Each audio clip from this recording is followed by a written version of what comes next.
Instructions. You will hear a number of different recordings, and you will have to answer questions on what you hear. There will be time for you to read the instructions and questions, and you will have a chance to check your work. All the recordings will be played once only. The test is in 4 sections. Write all of your answers in the listening question booklet. At the end of the real test, you will be given 10 minutes to transfer your answers to an answer sheet. Now turn to Section 1. Part 1. You will hear a student phoning to inquire about a car for sale. First, you have some time to look at questions 1 to 7.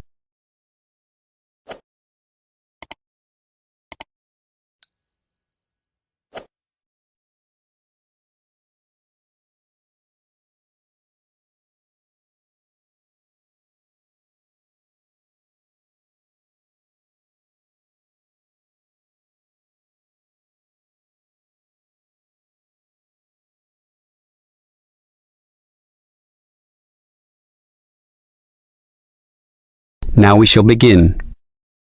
You should answer the questions as you listen, because you will not hear the recording a second time. Listen carefully and answer questions 1 to 7. Hello, can I speak to... the advert doesn't give a name. Well, the name is Bob, and I guess this call is about the car I'm selling, right? Yes, my name's Francis, and I'm definitely interested.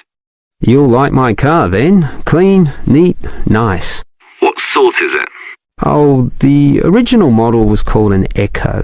You know, like the echo a sound can make. But then they changed the name to Yaris just before I bought it. Yaris. I don't know why.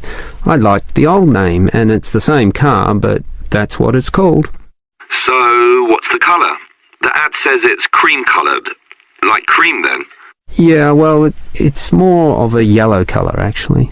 Not cream? No, I don't know why I said that. It's like a canary, and small like one, too. So, what about the power?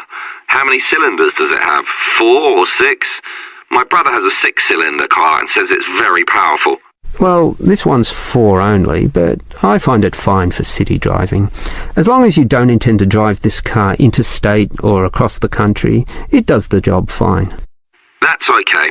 I just want the car basically for commuting to work and maybe some weekend trips. Is it 2-door or 4-door? I suppose it's not 4-door. The car's too small for that, right? Right, just 2 doors, as you say. The front seat bends forward to allow entry into the rear. That's fine by me. This car is just for my girlfriend and I anyway. What about accessories? Radio, CD player, anything else? Does it have an air conditioner? Well, no, it doesn't, but I don't find that a problem. I just open the window. I mean, if you really want, you can pay to have an AC installed. Basically, the only additional feature this car has is a radio, but it's still a great deal. That depends on the price.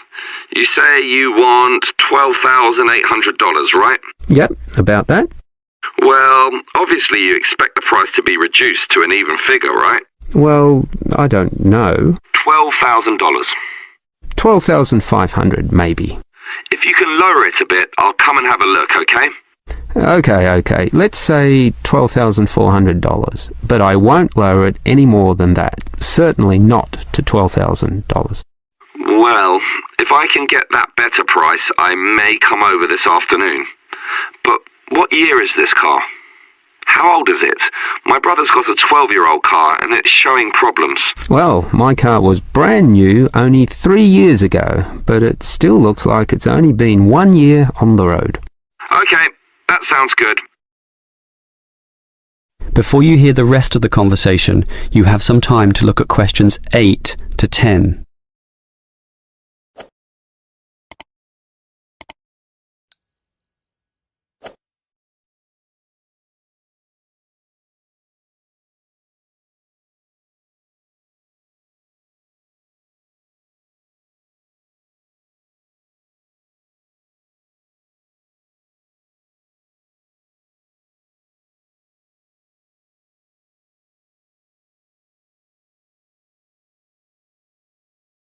Now listen and answer questions 8 to 10.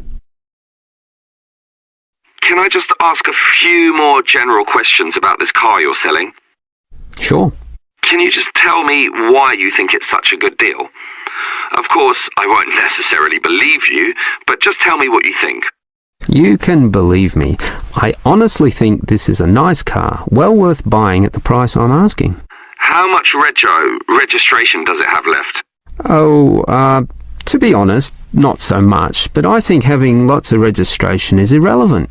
It's the car you're paying for, the quality and advantages of the engine itself. Well, what about that then?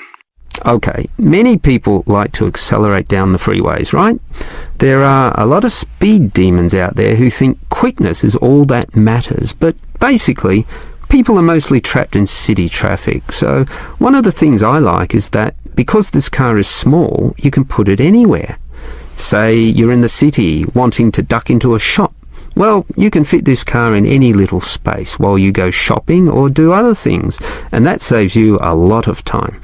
Yeah, but it's not that powerful, right? Oh, sure, the feel of a smoothly purring 6-cylinder engine attracts many people, but I compare my car to those small football players with the tight turning circles, those who can run rings around the larger players. This car is like that. It can turn this way and that way, dodge here, duck in there, sneak around corners, squeeze ahead and grab a position. That's also very useful when travelling in city traffic. Okay, I'll think about it. Sure, think about it, but all these advantages are sound and appeal to other buyers as well. No one holds the same car forever, so you can say exactly the same things that I just said when you want to sell the car. That will make it very easy for you to pass this car on to the next buyer. Yeah, maybe you're right. That is the end of part 1. You now have half a minute to check your answers.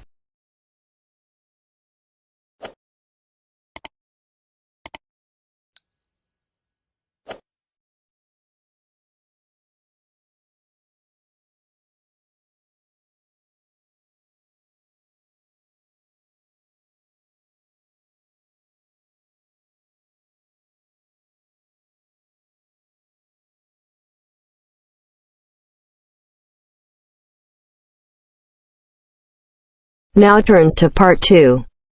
Part 2. You'll hear a lecturer talking to students about the ozone layer and CFCs. First, you have some time to look at questions 11 to 17.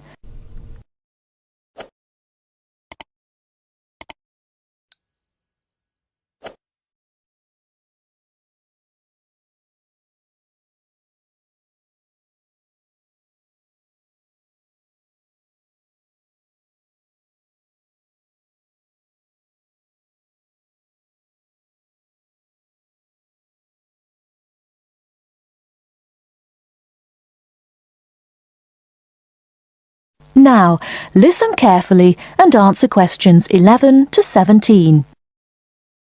Today, it is well known that CFCs, or chlorofluorocarbons, can do immense damage to the ozone layer, which protects the Earth from harmful radiation from the Sun.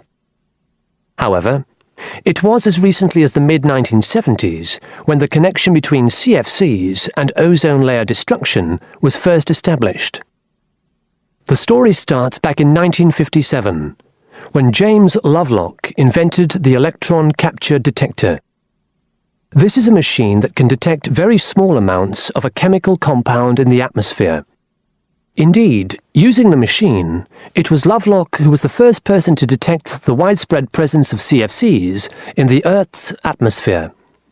In 1973, Lovelock, on a research trip which he'd funded himself, measured the amount of CFCs in the atmosphere in the Arctic and in Antarctica, but unfortunately came to the wrong conclusion that CFCs are not harmful to the environment. Following on from this work, though, in 1974, Sherry Rowland and Mario Molina published the very first scientific paper on the connection between CFCs and ozone depletion. This quickly prompted the world's first ban on the use of CFCs, which was enacted in 1975 by the US state of Oregon. Further bans followed. In 1978, the United States and several European countries banned the use of CFCs in spray cans. CFCs were still allowed to be used, though, for refrigeration and in solvents. It was in the mid-1980s that scientists in Antarctica observed a huge depletion in the ozone layer above them, often called the hole in the ozone layer. This led, in 1987, to the signing of the Montreal Protocol, which called for further reductions in the production and use of CFCs, and then, 2 years later, to a European Union agreement to ban the production of all CFCs by the end of the century. Before you hear the rest of the talk, you have some time to look at questions 18 to 20.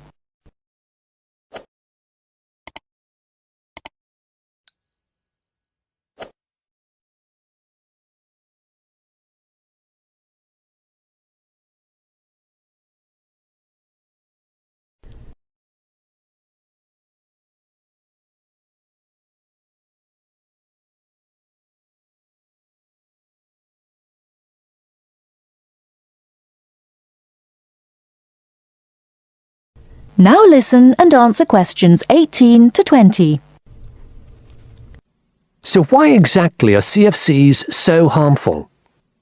One of the reasons CFCs were so popular in the production of solvents and refrigeration coolants is that they are unreactive. That is, they don't react easily or at all with other chemical compounds. It's this property, however, that also makes them dangerous. Because they are unreactive, it's very difficult for them to be broken down. This gives them a long lifespan, more than 100 years in some cases, and allows them to rise into the upper levels of the atmosphere, the stratosphere, unchanged. There, ultraviolet radiation from the sun starts to break them down, freeing the chlorine atoms from the CFCs. It's this chlorine that helps destroy the ozone there. That is the end of part 2. You now have half a minute to check your answers.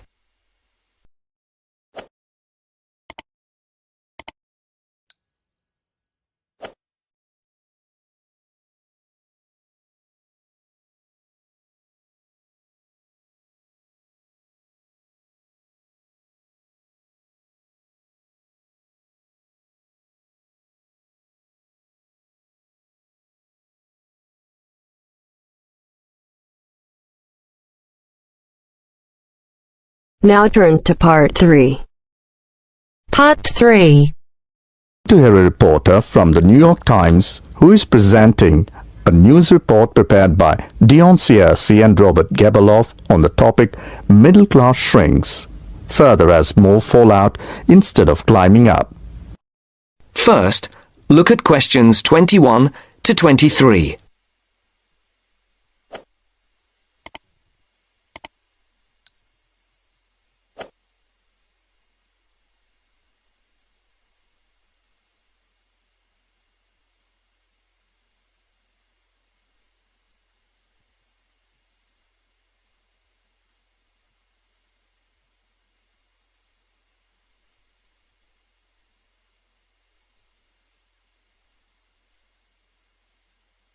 As you listen, answer the questions. 21 to 23.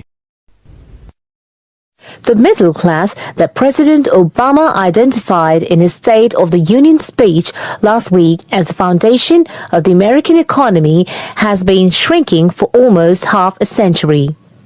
In the late 1960s, more than half of the households in the United States were squarely in the middle, earning, in today's dollars, $35,000 to $100,000 a year.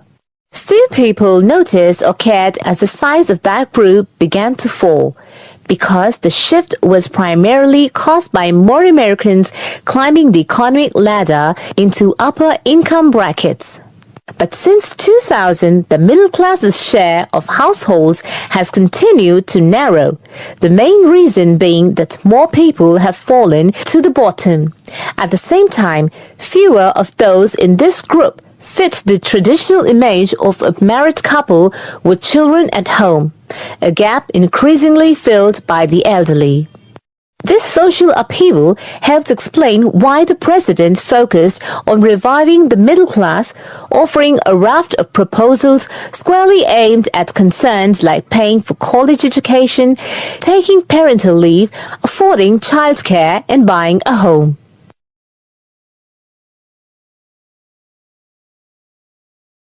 Before the conversation continues, look at questions 24 to 30.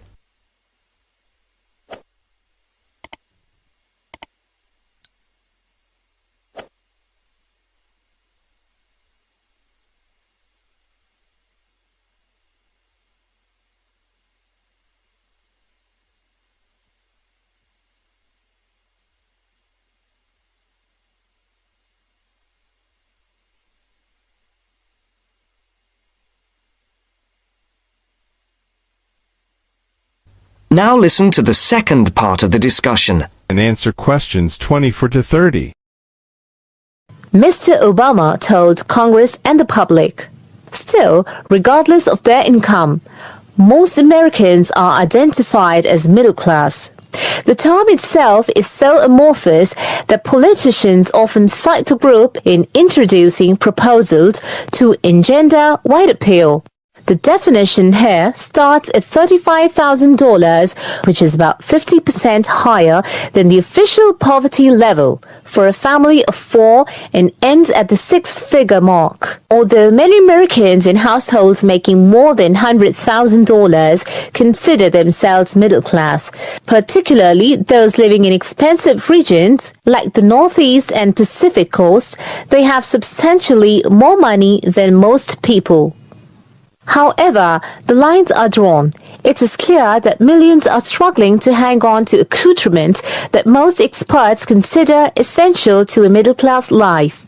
I would consider middle class to be people who can live comfortably on what they earn, can pay their bills, can set aside something to save for retirement and for kids in college, and can have vacations and entertainment, said Christine L. Owens, Executive Director of the National Employment Law Project. That is the end of part 3. You now have half a minute to check your answers.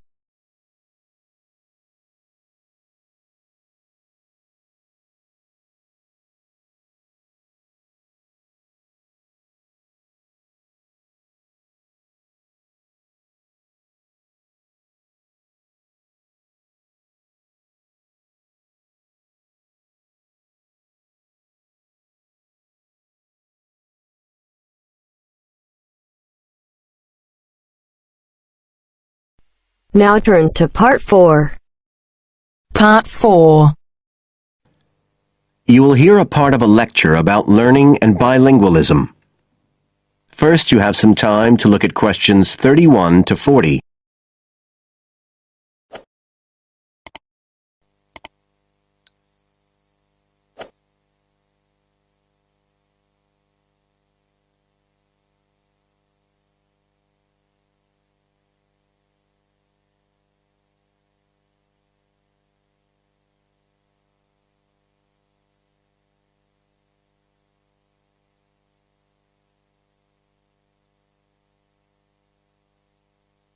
Now listen carefully and answer questions 31 to 40.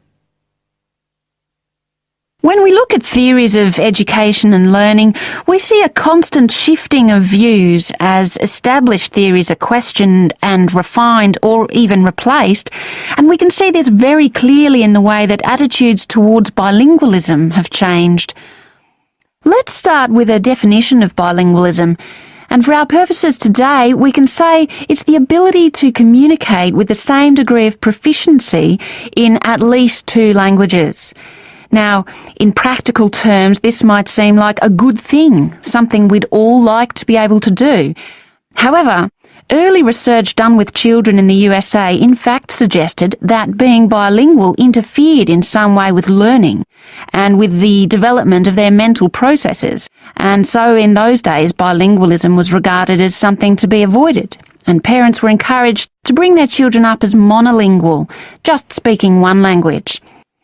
But this research, which took place in the early part of the 20th century, is now regarded as unsound for various reasons, mainly because it didn't take into account other factors such as the children's social and economic backgrounds.